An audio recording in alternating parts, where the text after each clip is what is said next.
Então, pessoal, vamos começar aqui falando sobre o conceito de intersecção de dois subespaços vetoriais, certo? Deixa eu só ajeitar aqui meu teclado, só um instantinho.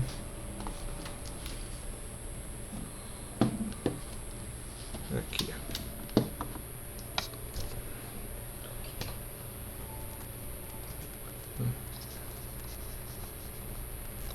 Prontinho. Aqui. Sobre intersecção de dois subespaços vetoriais, né? Vou partir do princípio de que vocês ainda lembram como se caracteriza um subespaço vetorial, né? Um conteúdo aí que a princípio deve estar recente na memória de vocês, mas se não estiver, vocês vão lembrar que ele não é nem um bicho de 7 cabeças, não, né? Então, o conceito de intersecção vocês já devem ter estudado ao ver algumas definições sobre conjuntos, né? E a ideia ao aplicar a espaços vetoriais não é muito diferente disso, não, né? Por quê?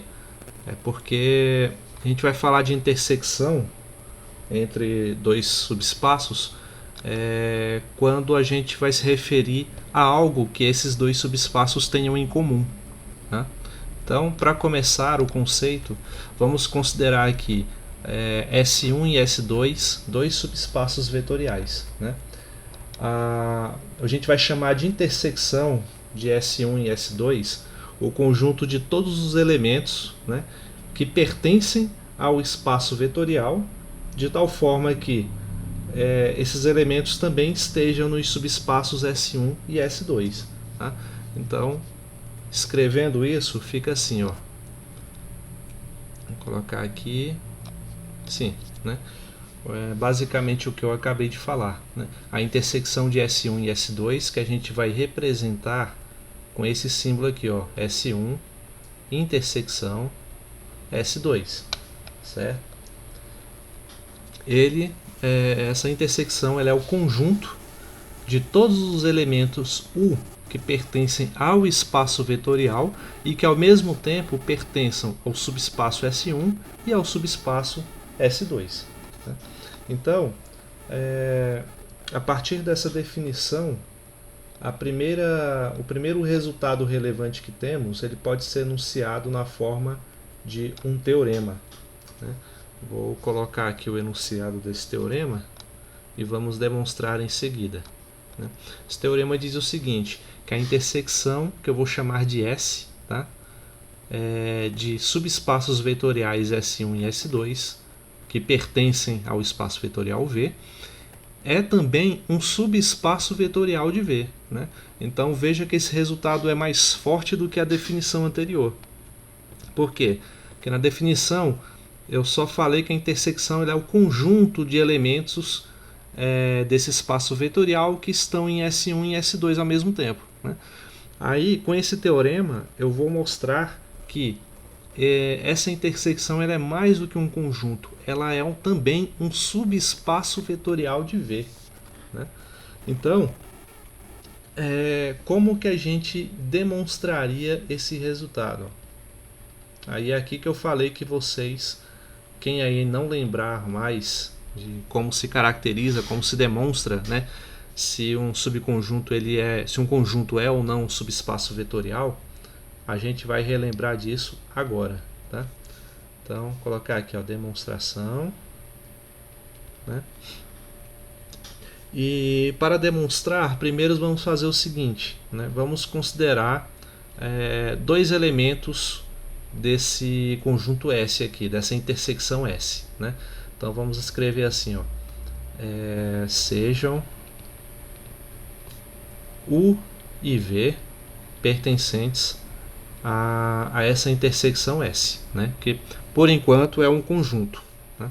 A gente não pode falar muito mais do que isso. Ou seja, né, colocar assim, ó, isto é, U e V pertencem a S1 e ao mesmo tempo pertencem a S2, né? tal como a gente definiu aqui em cima, né? Para ser uma intersecção desses dois conjuntos, significa que os elementos que pertencem a S1 também pertencem a S2, né? Aqui eu peguei dois elementos quaisquer desse conjunto, que eu vou chamar de U e V, e só estabeleci a condição para que seja considerada uma intersecção, certo? Então, para mostrar que essa intersecção S é um subespaço vetorial, a gente precisa mostrar duas coisas, né?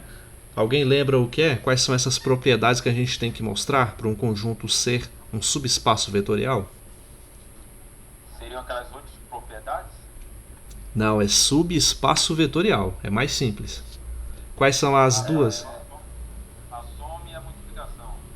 É a soma dos elementos, no caso dos vetores, né, tem que pertencer a esse conjunto S. E a multiplicação por um escalar, né? Não é a multiplicação entre os elementos, certo? Então, primeira propriedade. Mas aí no caso eu não estou usando W, estou usando S, né? Mas o espírito da ideia está nisso aí mesmo, né? Então, vou primeiro mostrar que U mais V pertence a esse conjunto S, né? Então, como que a gente mostra isso daqui? Né? Vamos ver. Ó, por ser uma intersecção, a gente partiu do enunciado, partiu do pressuposto, né, de que U e V pertence a S1 e que U e V pertence a S2. Né? Então a gente pode começar a consideração assim: ó, se U e V pertencem a S1, né, e U e V pertencem a. Desculpem. Se U e V pertencem a S1, né, então vamos ver. Para ser subespaço é isso. Se U e V pertence a S1, então a soma deles tem que pertencer a S1.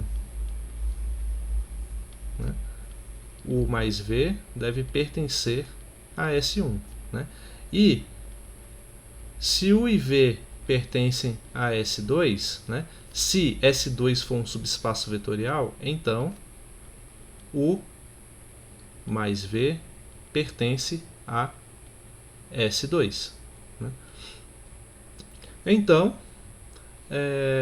dessas duas condições, né, digamos assim, dessas duas conclusões que partem do princípio de que U e V são elementos comuns a S1 e S2, a gente pode concluir o seguinte: ó, desse fato,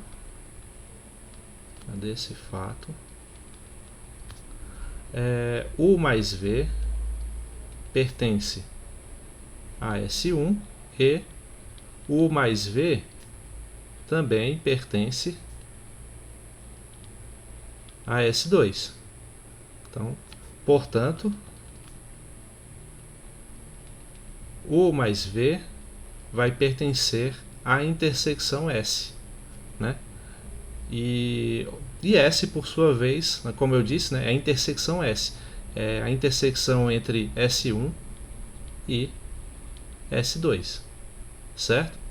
Então eu estou construindo essa propriedade, né? Se eu quero mostrar que S1 e S2 são subespaços vetoriais de V, isso aqui necessariamente tem que ocorrer, certo? A soma desses elementos deve pertencer à intersecção S1-S2. Né? A outra propriedade que a gente tem que mostrar, no caso que a gente tem que construir, né, é que lambda multiplicado por um vetor que seja U, por exemplo, né, pertence a essa intersecção S. Né? Para todo lambda, vamos considerar aqui só números reais, né? Mas poderia até ser mais geral, que eu poderia considerar o lambda como um número complexo. Né? Afinal de contas, todo número real também é complexo. Né?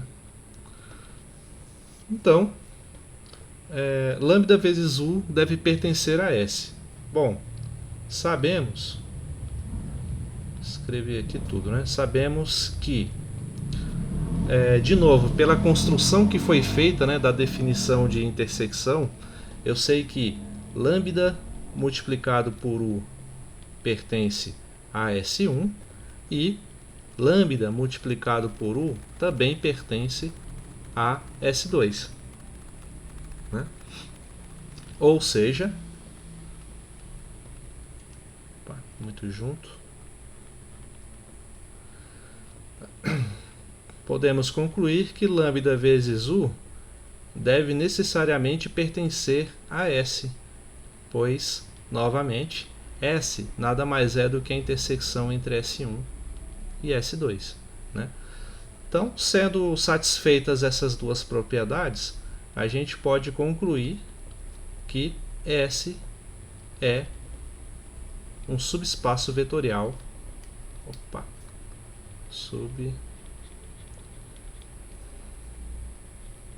Subespaço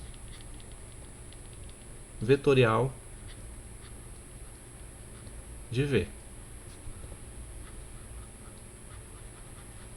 Ok? Alguma dúvida até aí, gente?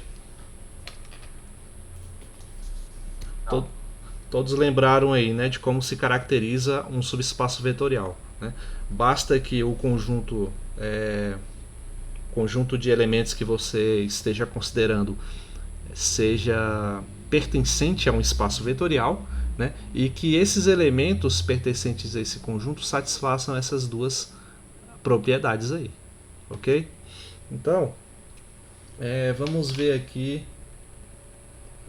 Antes de partir para um exemplo, eu só vou colocar uma observação pertinente a essa definição e a esse teorema que acabamos de mostrar aqui, né?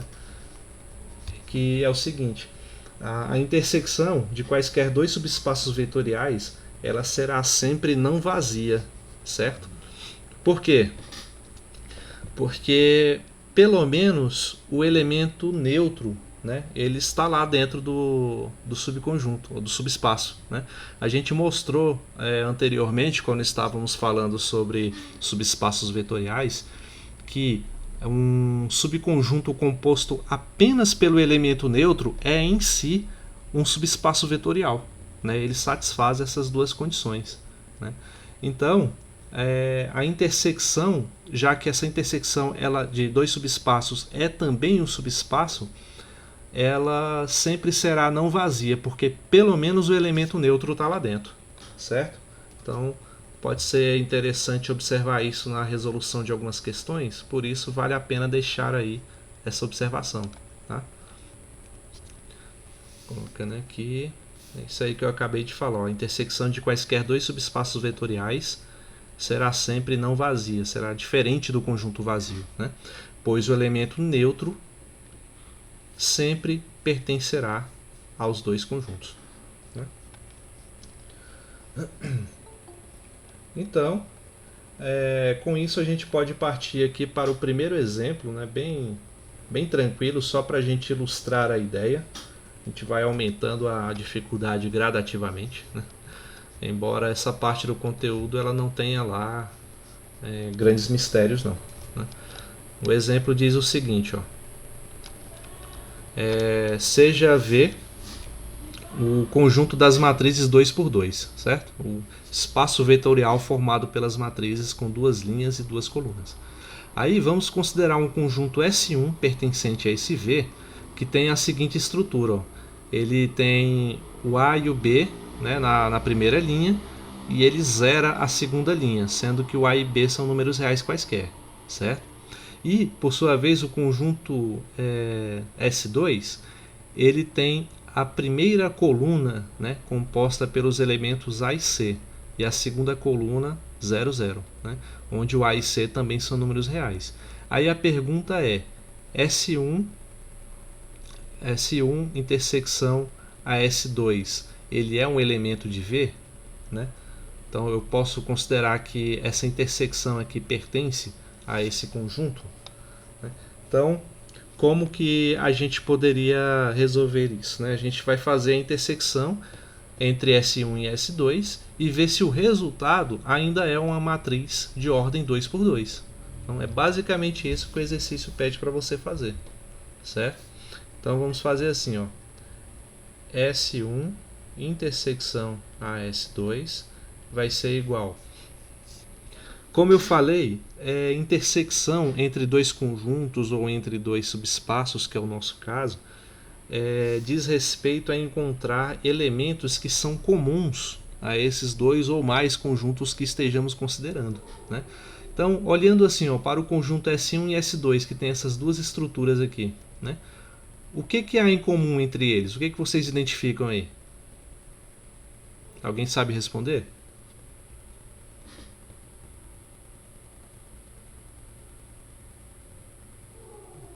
Elemento A? Exatamente, Gideone, é o elemento A, né? Então, o que há em comum entre esses dois elementos, aqui ó, a gente pode representar assim. É o elemento A na primeira linha, primeira coluna, né? O elemento A1, né? O resto a gente pode zerar aqui, pois não há nada em comum, né? Onde esse A é um número real. Pronto.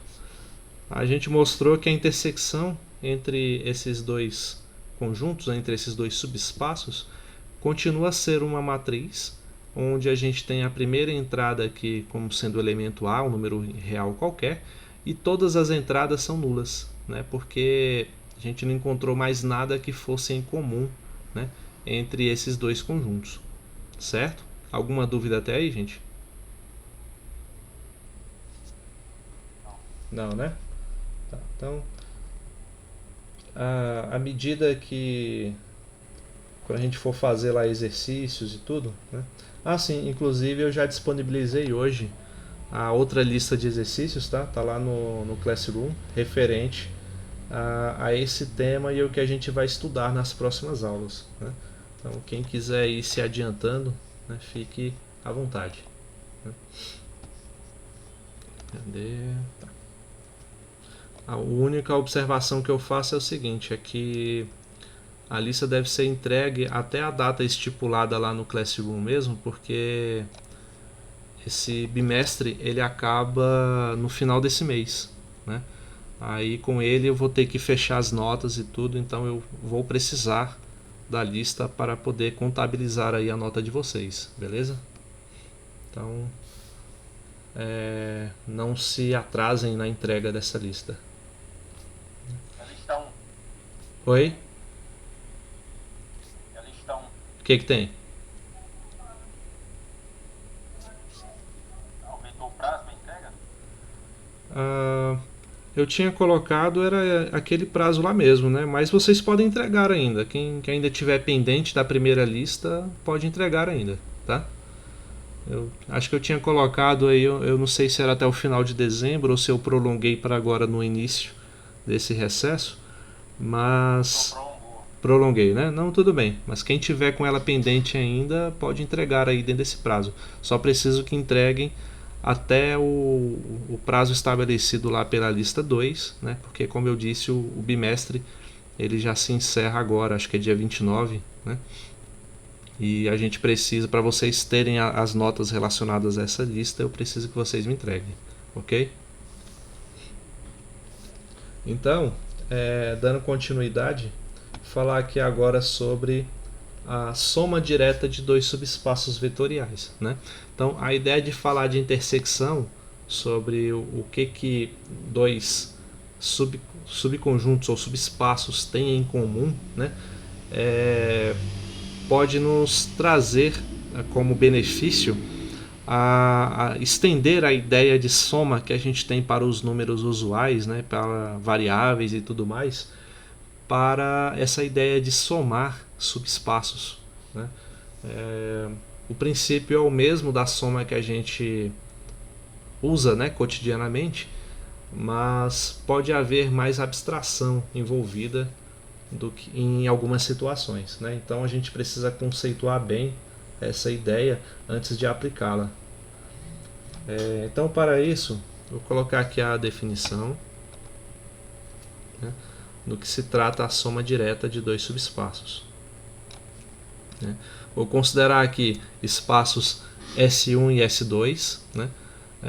Subespaços vetoriais de V. A gente vai dizer que V ele é uma soma direta de S1 e S2 se acontecer o seguinte: se V, vou colocar aqui de outra cor, se esse espaço vetorial V for igual à soma dos dois, né? E ao mesmo tempo, para que o V seja a soma desses dois subespaços, eu preciso que a intersecção entre eles seja apenas o vetor nulo, o elemento nulo do espaço vetorial, né? Que eu vou representar como esse zero aqui, certo?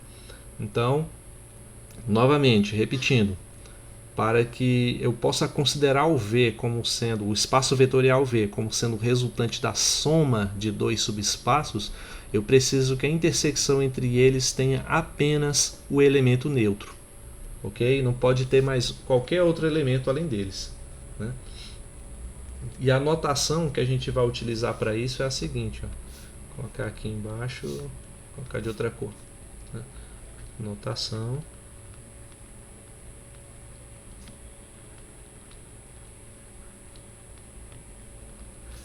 A gente vai representar essa soma com um outro símbolo, tá? Vou dizer que V é igual a S1 com esse mais aqui, ó. O sinal de mais com um círculo em volta para representar que a gente não está somando números ordinários quaisquer, né? A gente está somando subespaços, né? São estruturas mais abstratas do que o conjunto numérico que a gente lidar aí no dia a dia, beleza? Então, é claro que lá na prova de vocês, acho que vocês viram esse símbolo lá em uma ou duas questões, eu não sei, porque ele também é utilizado quando a gente quer definir a soma de uma maneira diferente da convencional, né? Então, a ideia ainda é a mesma, né? Eu estou definindo a soma aqui de uma maneira que não é lá tão convencional como a gente conhece, né? Então, vou colocar aqui um exemplo. Esse aqui, ó.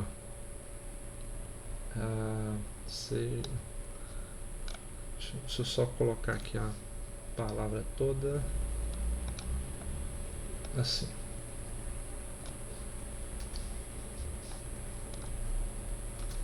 Aqui.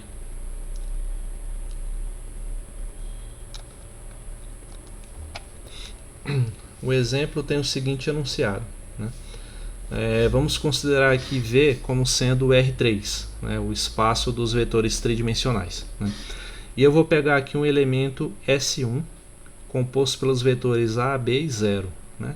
Então tem entradas A e B como números reais quaisquer, e a terceira entrada já é fixa, é o elemento 0, né? E o conjunto S2 como sendo composto por todos os vetores que têm as duas primeiras entradas nulas, né, já fixadas em 0, e a letra C sendo um número real qualquer, né? Aí eu quero descobrir se V é resultante da soma de S1 com S2, né? Ou seja, eu quero saber se eu posso compor todo o espaço dos vetores tridimensionais, né, através da soma desses dois subespaços aqui. Então, vocês acham que isso seria verdade ou não? Dá para dizer que V é resultante da soma de S1 com S2? O que vocês acham? Você pode fazer a pergunta novamente? Beleza, então, repetindo, o que o enunciado aqui do exemplo está dizendo? Que eu tenho o vetor, o espaço vetorial V, é o que é o R3, né? Quem é o R3? É o espaço formado por todos os vetores tridimensionais, né, que tem 3 entradas, né? Aí eu vou considerar dois subespaços desse espaço vetorial V, o S1 e o S2, né? Onde o S1 são todos os vetores que têm esse aspecto aqui, ó. Tem as duas entradas como sendo números reais quaisquer, que eu representei aqui por A e B, né? E a terceira entrada do vetor é o elemento 0, esse aqui é fixo, né? Os outros variam, mas a terceira entrada é fixa, né? E S2 são todos os vetores tridimensionais, onde as duas primeiras entradas são nulas, né? São dois elementos fixados aqui, que são o zero, e a terceira entrada é um número real qualquer, é um elemento que vai variar aí ao nosso bel prazer, né? E eu quero saber se eu posso dizer que o nosso espaço vetorial V, que é o R3, é igual à soma desses dois subespaços S1 e S2. Né? E aí? De fato V, o R3, é a soma de S1 com S2? Sim ou não? Creio que sim. Por quê? Porque vai terminar em ABC. Você raciocinou corretamente, Vitor. É assim. Quando a gente escreve S1 mais S2, o resultado vai ser o que? Vamos pegar aqui o elemento S1, né? Vai ser A, B e 0. Né? E somado com... eu estou pegando aqui somando dois subespaços, né? Então, AB0 é um representante desse subespaço S1. Então, em vez de eu repetir essa soma que está aqui, ó, do jeito que a gente está representando, um sinal de mais circulado, a gente vai utilizar a soma convencional, porque eu vou estar somando elementos, né? Não mais subespaços, certo?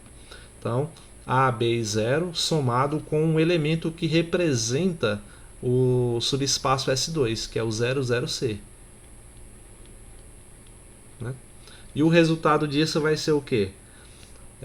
Soma convencional de vetores. A primeira entrada de S1 com a primeira entrada de S2 vai dar A mais 0, que é A, B mais 0, que é B, e 0 mais C, que é C.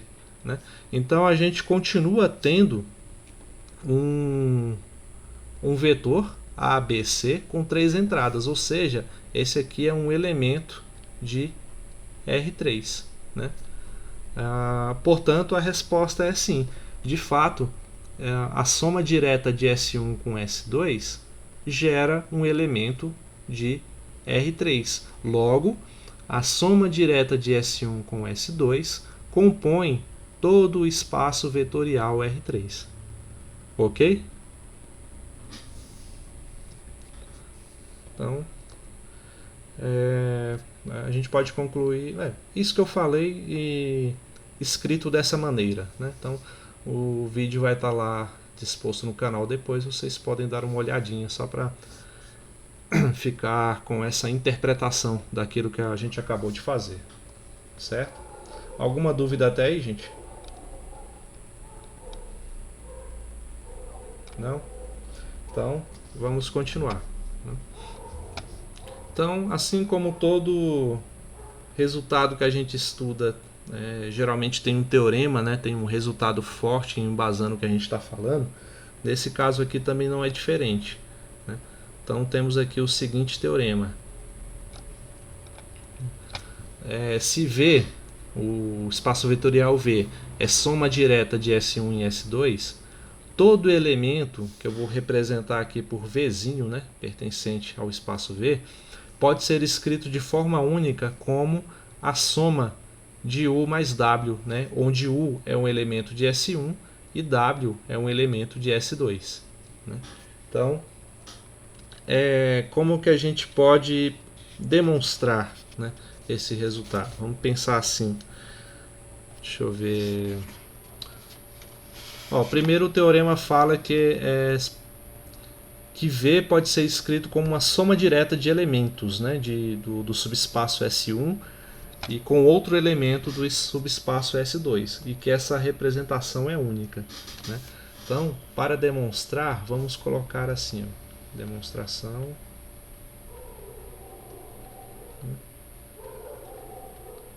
Vamos tentar raciocinar aqui sobre o que o resultado quer transmitir para a gente. Né? Então, vamos supor o seguinte, que esse elemento V do espaço vetorial é composto pela soma de dois elementos genéricos que eu vou chamar de U' e W', tá? Só para não confundir de imediato com esse U e W aqui, que a gente já estipulou que são elementos de S1 e S2 respectivamente. Então, fazer assim, ó, suponha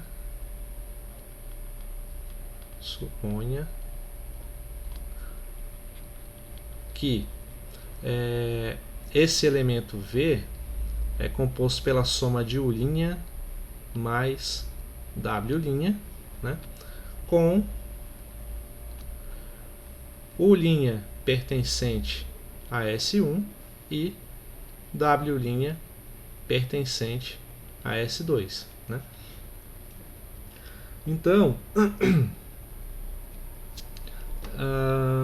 vamos ver como é que a gente pode continuar esse raciocínio. Bom, acho que dá para fazer assim, ó. Logo, opa, vou ver aqui logo.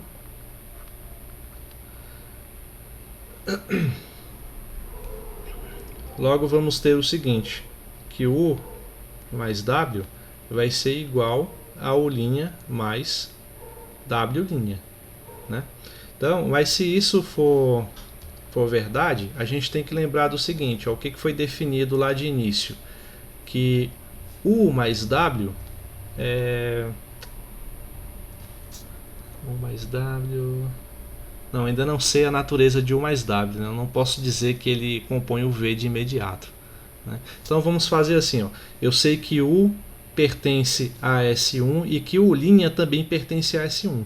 Então, dessa equação que a gente estabeleceu aqui embaixo, vamos colocar aquilo que depende de S1 de um lado da equação e o que depende de S2 do outro lado da equação, né? Ou seja, o U' que está aqui somando vem para o outro lado subtraindo. Então fica U menos U'. E W', que é mantido aqui do jeito como está, né? E esse W que está somando passa para o outro lado, subtraindo, né? Assim nós vamos ter o seguinte, ó. Como U e U' pertencem a ambos, né? Pertencem a S1, a diferença entre eles vai continuar pertencendo a S1, né? E como W e W' também pertencem a S2, a diferença entre eles continuará a ser o elemento de S2. Então posso até colocar assim, pertence a S2, ou pertence a S1 e pertence a S2, né? Com isso, a gente conclui o seguinte, logo, U menos U' pertence à intersecção entre S1 e S2. Afinal de contas, essa igualdade está me dizendo exatamente que S1 e S2 são iguais, né? E vamos ver, pertence à intersecção, né? E W, ou W' menos W, pertence também a essa intersecção, S1 e S2, né? Beleza. Então vamos ver o que dá para concluir.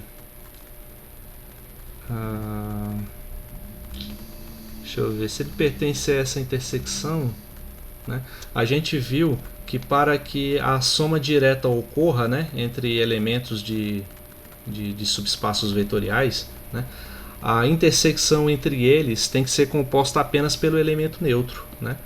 Então o elemento neutro da soma, nesse caso, é o zero, né?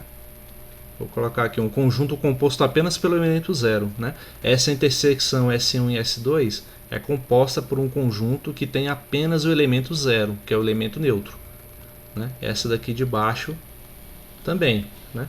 Então, com isso fica fácil concluir o seguinte, ó, sendo assim,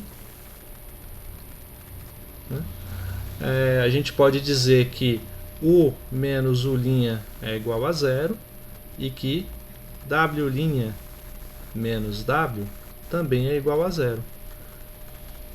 E isso nos faz concluir que U e U' são o mesmo elemento, né? E que W e W' também são os mesmos elementos. Afinal de contas, eu passo ele para o outro lado da equação, né? Aí os dois ficam positivos e estabelece essa igualdade aqui ao qual chegamos, né? E com isso a gente prova o teorema. Afinal de contas, a gente está aqui partindo do início que O' pertence a S1 e W' pertence a S2 e que V é composto pela soma dos dois, né? Então, ao dizer que U é igual a U' e que W é igual a W', eu estou afirmando que V é igual à soma de U mais W, que é exatamente o resultado que queríamos demonstrar, né? Então, isso aqui parece uma demonstração um tanto abstrata, mas a gente só utilizou as definições que foram dadas até agora, certo? Então, vamos ver. Antes de dar exemplos sobre isso, vou falar aqui logo sobre as chamadas combinações lineares, né, que é o que de fato nos interessa, né, para poder falar de vetores que são linearmente independentes e dependentes, né? Isso aí acho que eu só vou tratar na próxima aula com vocês, mas a gente vai colocar já a fundamentação teórica desse conceito, ok? Vamos ver aqui. Opa.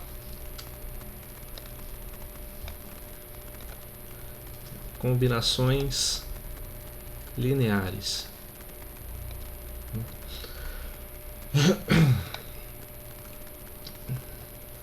Então, a ideia de combinações lineares justamente está diretamente relacionada com esse conceito de soma direta de subespaços. Por quê?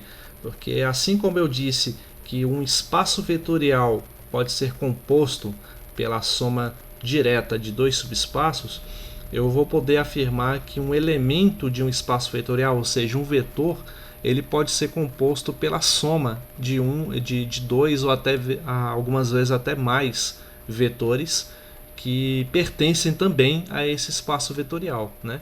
E essa é a ideia que a gente vai explorar nesse conteúdo, nessa parte que nós chamamos de combinações lineares, certo? Então, vamos calcar aqui algumas definições. Deixa eu colocar aqui assim.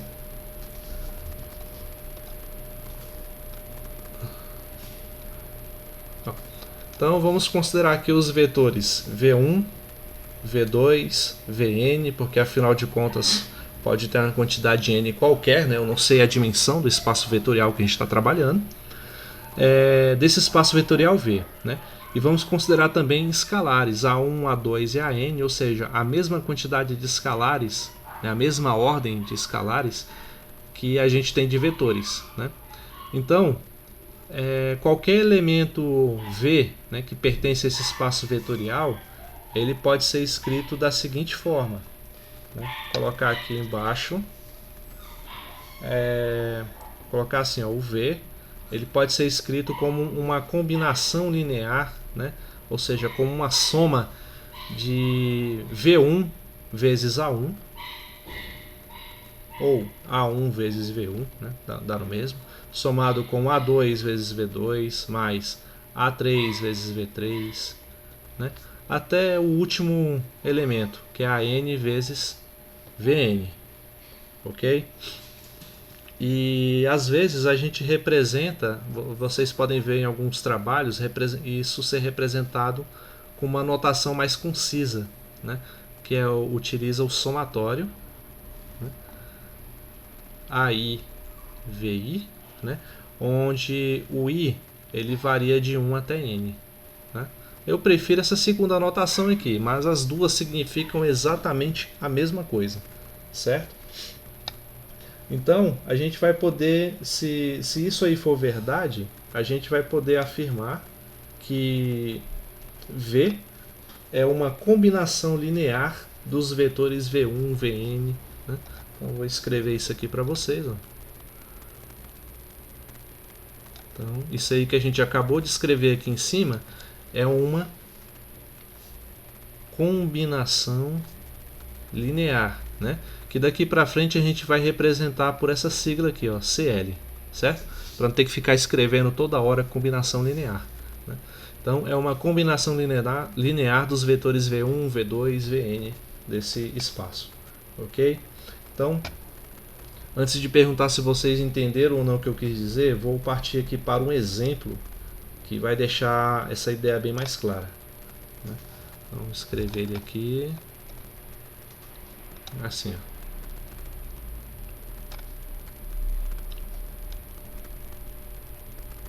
Isso.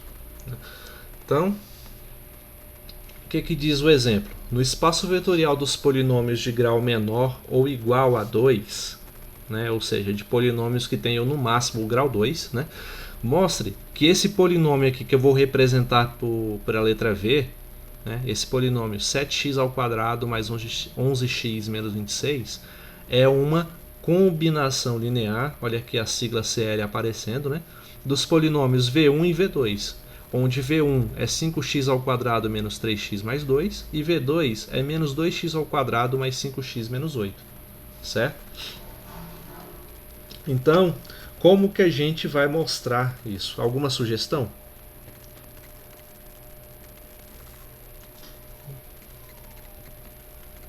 Ó, na definição eu tratei aqui de um espaço vetorial com n vetores quaisquer. Aqui no caso a gente só tem dois, né, para poder trabalhar. Então, primeiro, o nosso vetor, vou colocar aqui a resposta, né? O nosso vetor V, vou colocar mais no meio aqui, V vai ser igual a A1 multiplicado por V1 somado com A2 multiplicado por V2, né? E é uma combinação linear entre esses dois vetores, onde os coeficientes A1 e A2 são números reais quaisquer. Beleza? Então, a definição, falando novamente, a definição eu tratei aqui de um espaço vetorial com uma dimensão qualquer, né? Aplicado ao meu problema, eu já estabeleci a dimensão do nosso espaço vetorial, que é 2. Então não vou usar essa representação V1, V2, Vn. Basta o V1 e o V2. Eu só tenho dois vetores para poder fazer uma combinação linear entre eles e descobrir quem é o vetor V, né? Se ele gera de fato esse vetor V. Beleza? Até aí tudo bem?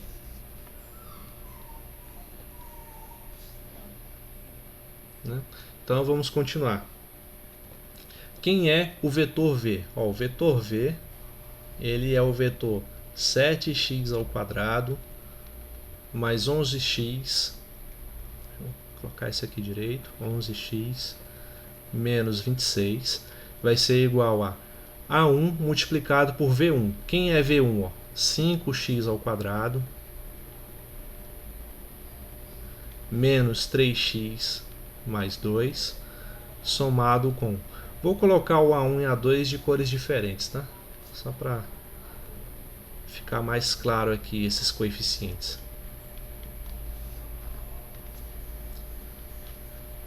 Opa, que eu errei. Aqui é A2.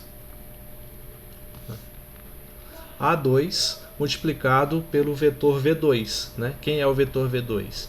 É menos 2x ao quadrado mais 5x menos 8. Né? E agora, como é que a gente faz essa igualdade de polinômios? Né? A gente precisa descobrir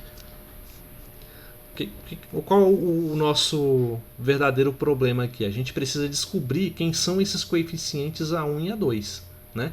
Que faz com que essa soma desse jeito aqui, do jeito que a gente fez, gere esse vetor 7x ao quadrado, esse polinômio, né? 7x ao quadrado mais 11x menos 26. Né? Então, para poder fazer isso, a gente vai precisar desenvolver um pouco mais essa conta e no final estabelecer aí uma igualdade entre esses polinômios. Né? Só assim a gente vai conseguir ter uma luz aí sobre a identidade desses coeficientes. Então, vou repetir o lado esquerdo da equação, né? E vou desenvolver aqui, ó. A vezes 5x ao quadrado vai ser o quê? A1, vou colocar assim, 5 vezes A1 multiplicado por x ao quadrado menos 3 vezes A1 multiplicado por por x, né? Só estou fazendo a distributiva aqui, tá? E A1 multiplicado por 2, né? A1 multiplicado por 2, ou 2A1, né? Deveria ter colocado assim.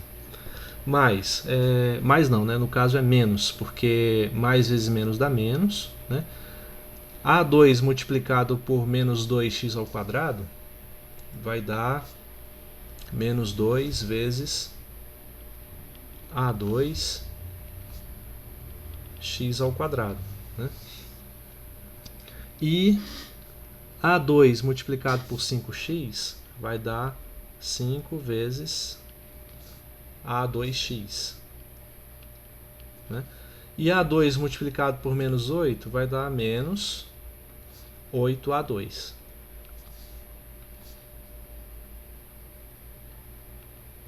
Ok? Então, mais uma vez, vamos repetir aqui o lado esquerdo da equação, né?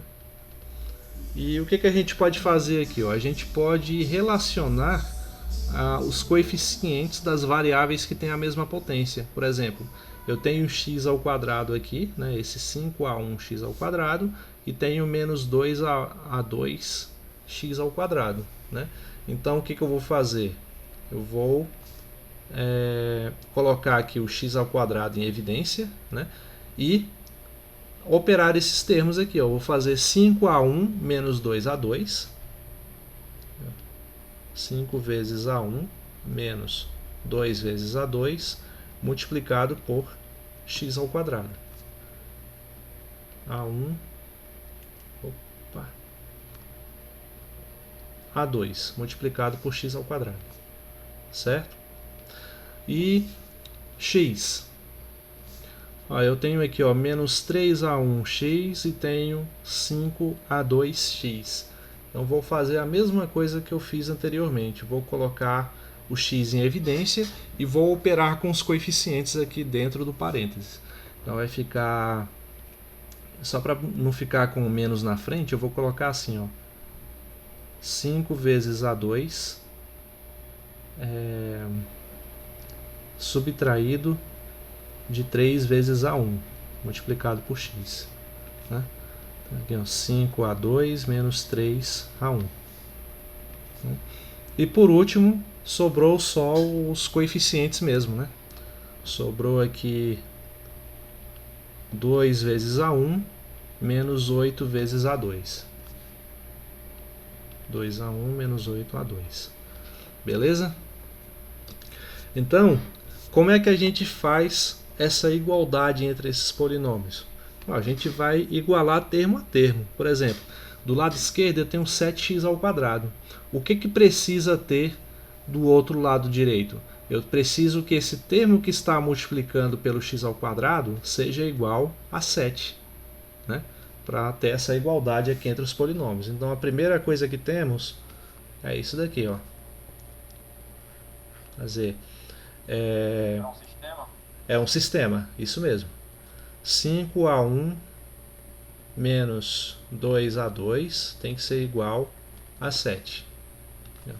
5a1 menos 2a2 igual a 7. E agora, o que eu preciso?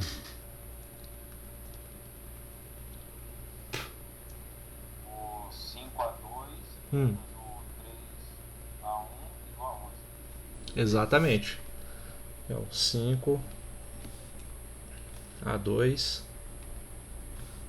já está escrito assim, menos 3 vezes A1 é igual a 11. Né? E por último, eu preciso que esse coeficiente menos 26 seja igual a 2A1 menos 8A2. Então, 2 vezes A1 menos 8A2 tem que ser igual a menos 26.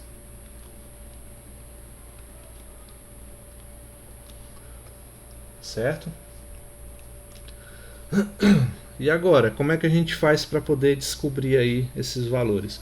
A gente tem um sistema com 3 equações e apenas 2 incógnitas, né? Que é a 1 e a 2.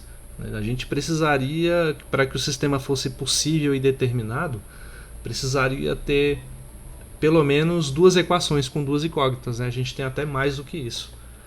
Então, como que a gente pode abordar aí esse problema? Matriz, então regra de Kramer não. É muito complicado com matriz. Acho que Método da substituição, método da soma. pode ser esse mesmo. Porque matriz usa aquelas propriedades de determinante, né? A regra de Kramer e tudo. Seria tipo matar uma formiga com uma bala de revólver, né? É desnecessário, né? Aqui um sistema pequeno como esse dá pra gente trabalhar de uma forma mais estilo nível fundamental, nível início do ensino médio mesmo, né? Então como que a gente pode fazer aqui, ó? Vamos ver. Vou pegar. Deixa eu ver. Pensa aí uma substituição que a gente pode fazer, ou multiplicar por um termo, ou algo do tipo. O termo 1 multiplicar por 11 e o termo 2 multiplicar por 7. Termo 1 por 11. Isso, e o 2 por 7. Né? Mas por quê?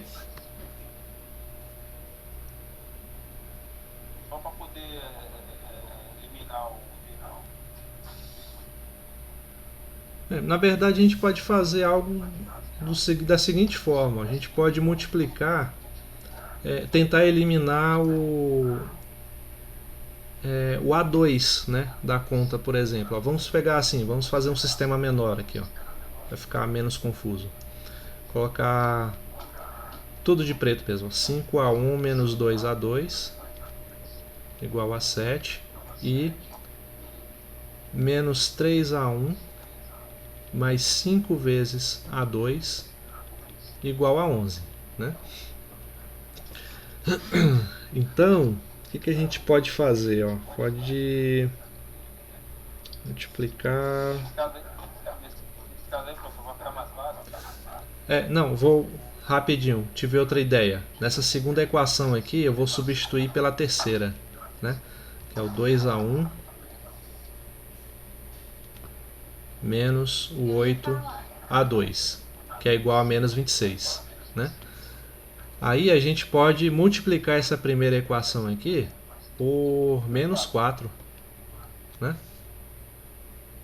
Aí como vai ficar o nosso sistema? Ó?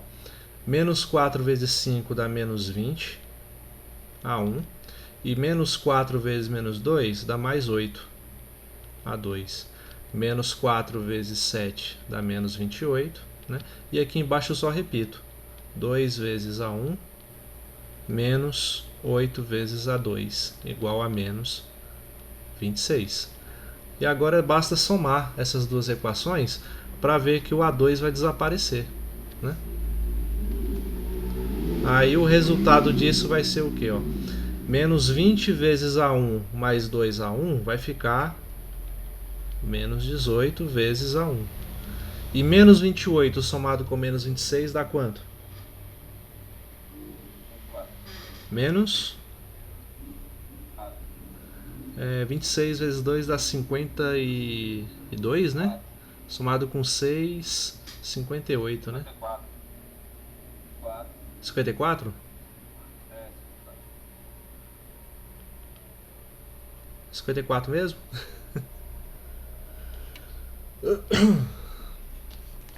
Então, beleza. E aí, como é que a gente continua esse cálculo? Vai dar negativo. Menos 54. Mas tem algum problema de dar negativo? Não. Não? Não, né? Afinal de contas, o A1 e o A2 são coeficientes reais, né? E números negativos também são reais. Então, eu teria A1 igual a 54 dividido por 18 dá 3, né? Dá menos 3. Então temos aqui, ó, o valor de A1 é menos 3. Né? E como é que a gente faz para encontrar o valor de A2? Pega aqui. Exatamente, pega qualquer uma dessas equações aqui e substitui o valor de A1 que a gente conhece. Ou pegar essa daqui, essa terceira, que ela parece ser a menor, né? Então, 2A1 menos 8A2 igual a menos 26. Professor, uma dúvida. Oi, Esse A1 aí, esse 3 não tem que ser positivo, não? por quê? Ah, porque não era menos que 4. É menos? Ah, desculpe, verdade. Desculpe, Então é pra isso. eu esqueci de colocar o sinal de menos aqui, verdade.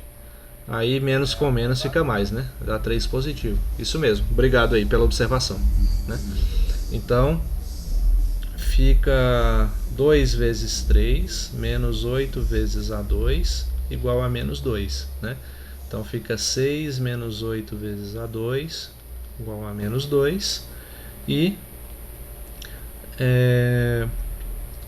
o 2 passa aqui para esse lado, menos 8 para o outro, né? Então fica assim, ó, 8 vezes A2 igual a 6 mais 2, que é 8, né? Então o A2 é igual a 1. Fiz certo aí, gente?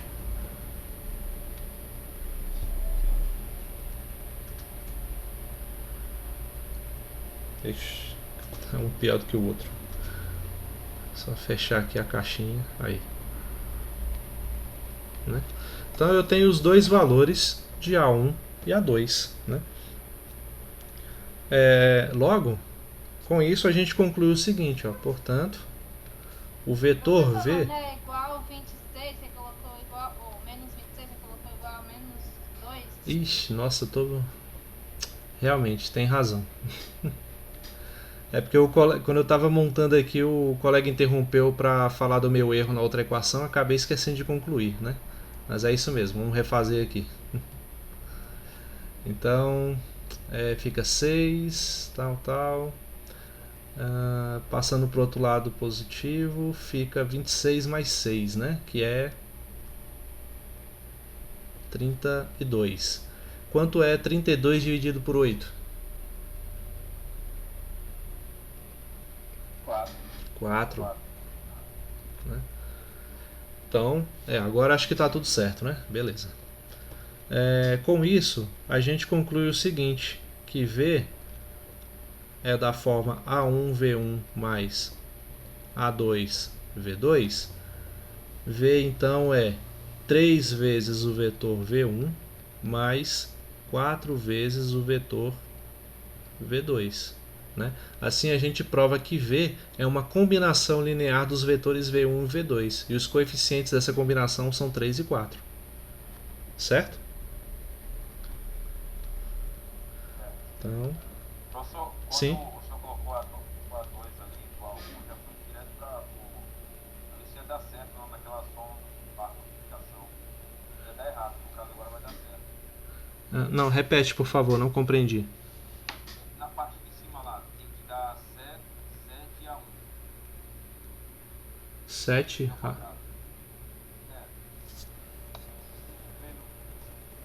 Só um pouquinho. Ele tá falando polinômio. Aí, isso. Aqui, ó. Esse 7x ao quadrado. Aham.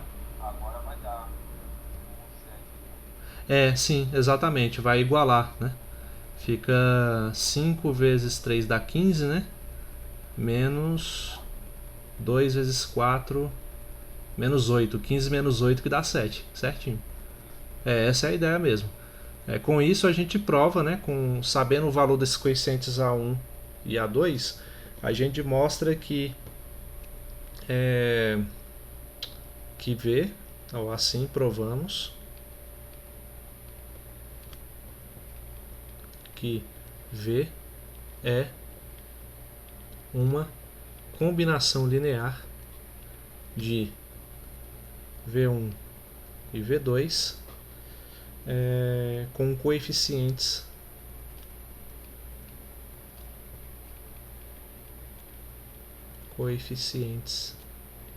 A1 igual a 3 e A2 igual a 4. Só para a resposta ficar completa mesmo.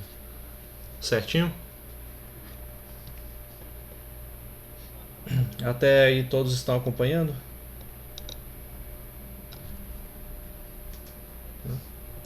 Então, continuando, com base nisso a gente pode falar dos chamados subespaços gerados, né?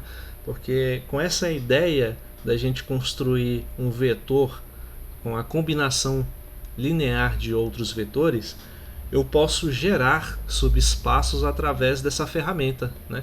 Fazendo combinações de vetores para poder criar elementos de um subespaço vetorial, né? E assim gerar todo um subespaço vetorial, né? Então vocês estão vendo que uma coisa vai levando a outra, né? Então, deixa eu colocar aqui subespaços gerados. Então, vamos primeiro colocar uma definição. Aqui.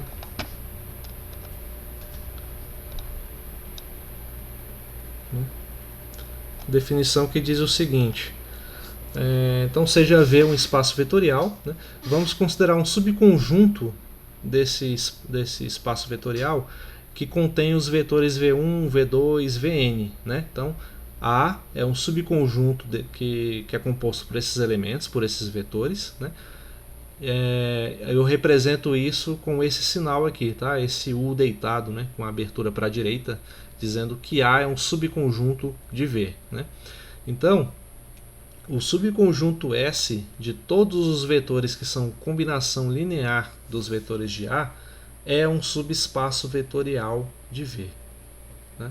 Então, essa é a nossa primeira observação.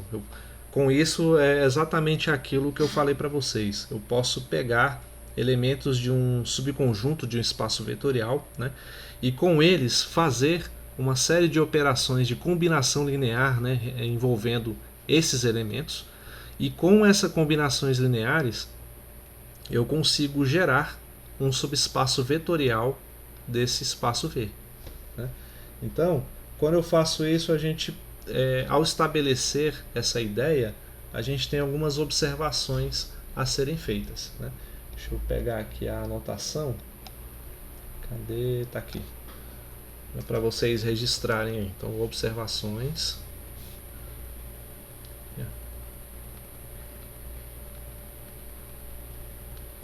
Observações.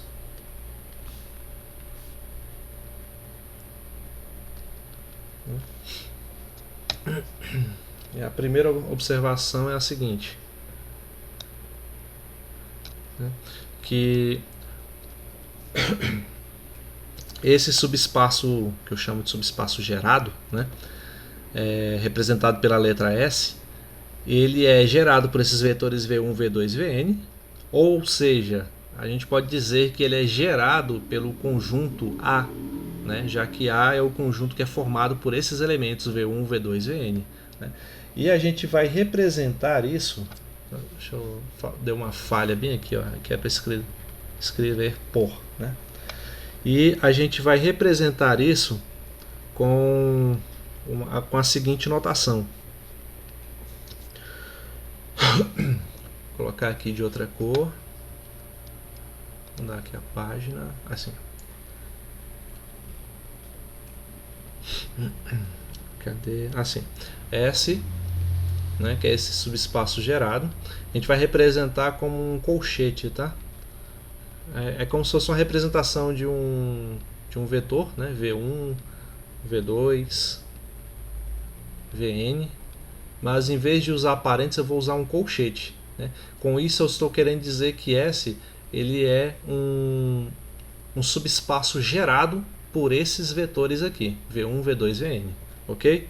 Ou ainda, outra notação que vocês podem encontrar por aí é que S é igual a G de A, né? S é gerado pelos elementos de A, tá? Então é só uma notação mesmo para você representar isso, né, na resolução de exercícios e tudo mais, né? Então vou colocar aqui. Então, só para fixar, esses vetores V1, V2 e Vn eles são chamados de geradores do subespaço S, enquanto A é um conjunto gerador de S, tá? Então são duas maneiras de se dizer a mesma coisa, ou registrar aqui para vocês anotarem, né? Então os vetores, aqui eu dei uma falha de novo, aqui, ó. Os vetores V1, V2, Vn são chamados geradores do subespaço S, enquanto A é o conjunto gerador de S, né? Outra coisa a se dizer, outro fato a ser observado, é que quando A é um conjunto vazio, a gente também tem um simbolismo, né, para isso. Vou registrar aqui para vocês.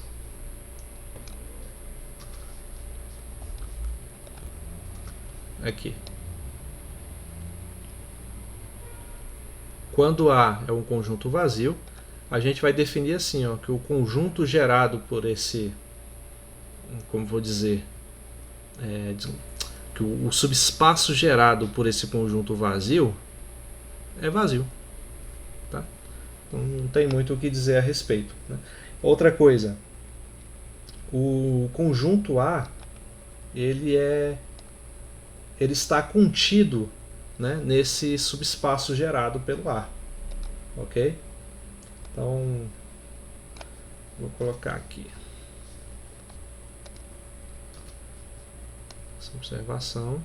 O conjunto A está contido nesse subespaço gerado por A, que a gente representa assim: A contido em G de A, né? G de A é conjunto S, que é gerado pelos elementos de A, né? Então parece até contraintuitivo, né, dizer que um subespaço que ele é formado por uma quantidade X de elementos de um conjunto, né? O próprio conjunto está contido nesse subespaço, né? Parece contraintuitivo, mas não é, né? Porque afinal de contas, quando se trata de linguagem de conjuntos, né, de topologia e tudo mais, a gente pode definir uma série de, como vou dizer, a gente pode deduzir uma série de resultados que na verdade só parecem contraintuitivos por causa da linguagem que a gente utiliza, né? Então isso aí é perfeitamente factível, né? E a gente representa isso da seguinte forma: a gente vai dizer que o conjunto formado pelos elementos V1, V2, Vn, ele está contido no subespaço gerado pelos elementos V1, V2, Vn, certo? É só assim que a gente representa isso.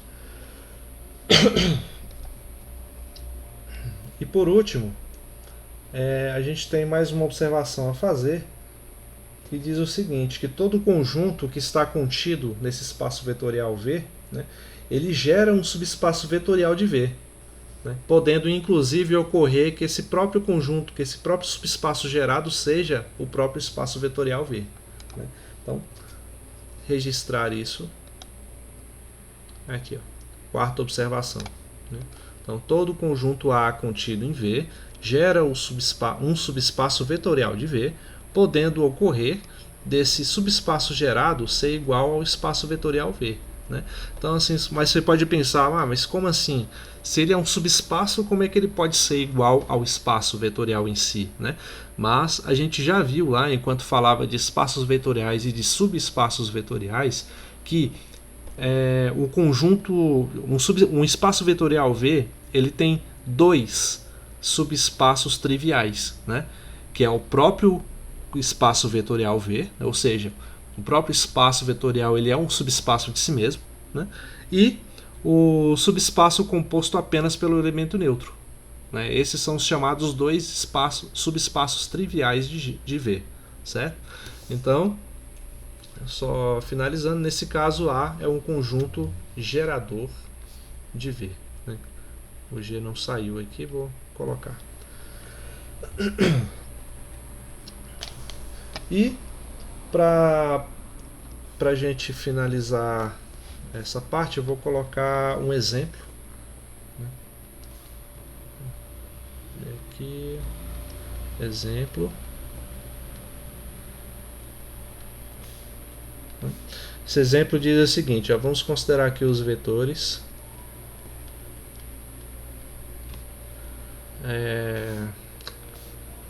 aqui o vetor I, composto por 1, 0, 0, ou seja, o versor, né, que está no espaço tridimensional, que parte da origem tem comprimento 1, né, ele está todo em cima do eixo x. Né, esse é o versor I. Né. Não sei se vocês lembram lá de geometria analítica, quando falava sobre isso, mas é ele aí mesmo. E o J é o outro versor cujas entradas são 0, 1, 0. Né? Ou seja, ele está totalmente em cima das ordenadas y, né? E está zerado nos outros eixos, no x e no z. Né? Então, considerando aí esses dois vetores do R3,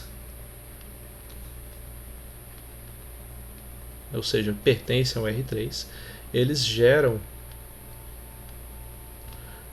o subespaço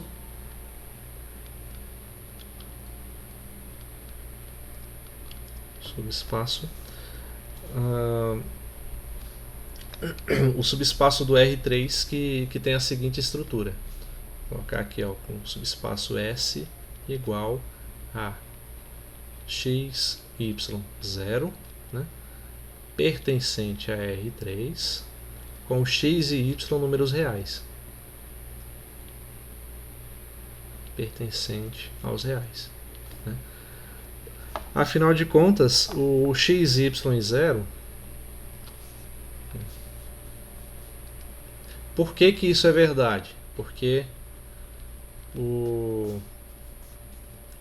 eu posso escrever um elemento genérico, né, desse espaço vetorial R3, que tem essa forma, né, x, y, 0. Eu posso escrever ele da seguinte forma, como x multiplicado por 1, 0, 0, ou seja, x vezes esse vetor i, né, somado com y vezes esse vetor j, que é 0, 1, 0. Né? Ou seja,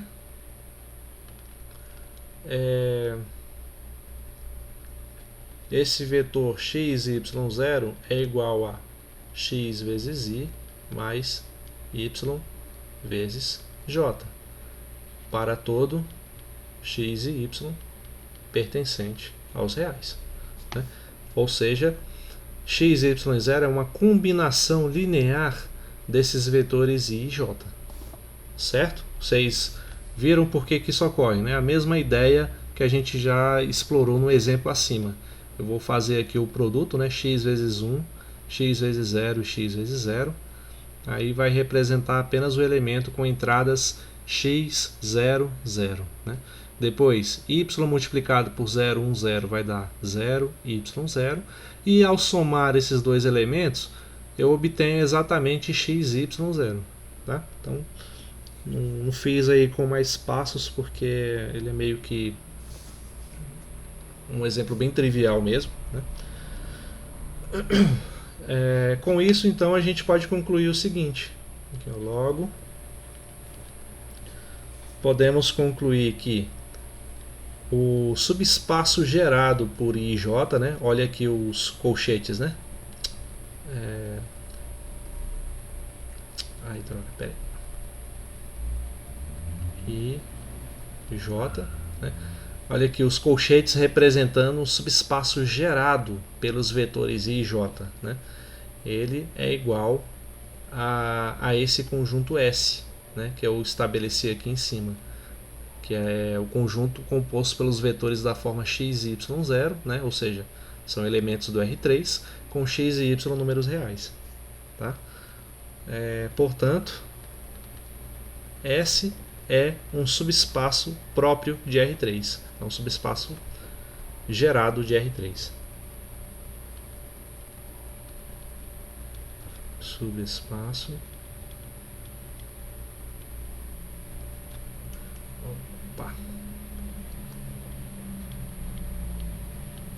gerado de R3. Ok?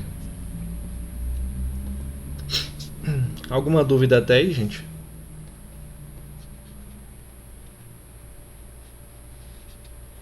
Não, né? Você vê que são muitos nomes, né, diferentes, são muitos conceitos abstratos, mas na hora de fazer o exercício a coisa flui de uma maneira bem mais simples, né? Então a gente tem que, mas não tem jeito, né? A gente tem que ver os dois, tem que ver a abstração e como que essa abstração se traduz em resultados na hora que a gente vai fazer exercícios, né? Então,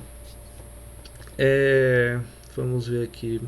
Eu estava pensando em falar sobre dependência e independência linear ainda hoje, mas eu acho que vou deixar para explorar isso na outra aula, porque aí eu já emendo esse conceito com a ideia de base e, se der tempo, de dimensão também, né? Então, acho que colocando esses conceitos mais próximos um do outro, as coisas começam a fazer mais sentido, né?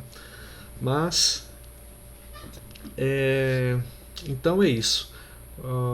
Nesse caso, então, vamos ficando por aqui, né? Na próxima aula eu vou resolver alguns exercícios referentes a tudo que a gente viu nessa aula, inclusive um ou outro da lista, caso alguém indique, né? Se tiver tentado fazer e tiver sentido alguma dificuldade, a gente pode pegar aí pelo menos uma questão da lista para poder tentar desenvolver ou pelo menos dar uma ideia de solução, ok? Alguma dúvida até aí, gente? Alguma pergunta, um questionamento, alguma proposição? Não? Então, nesse caso, a gente vai ficando por aqui, né? Daqui a pouco já vou colocar a aula para postar lá no canal, eu mando o link e as anotações lá no grupo, beleza? Então, boa noite a todos, bons estudos aí e até a próxima aula. Até mais.